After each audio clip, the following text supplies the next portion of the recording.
கல்லூரி மாணவர்களாக மட்டுமே இல்லை, பள்ளி மாணவர்கள் இருக்கிறார்கள். எனவே அவர்களுக்கு இங்கே பேசப்படுகின்ற கருத்துக்கள் கொஞ்சம் கனமானதாக தெரியலாம், ஆனால் அவசியமானவை. இந்த 2 தம்பிமார்களும் பேசியதை நான் கூறுவது கேட்டுக்கொண்டிருக்கிறேன்.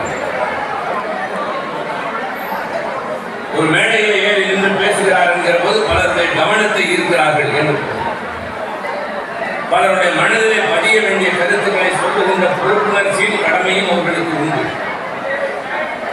அந்த வகையிலே கொடுக்கப்பட்ட தலைப்புக்குள் உரையாற்றுகிறார்களா, அந்த தலைப்புக்குள் பேசுகிற போது கருத்துக்கள் எந்த அளவிற்கு செறிவோடு இருக்கின்றன, சொற்கள் எப்படி பயன்படுத்தப்படுகின்றன, அவர்கள் உள்ளத்திலே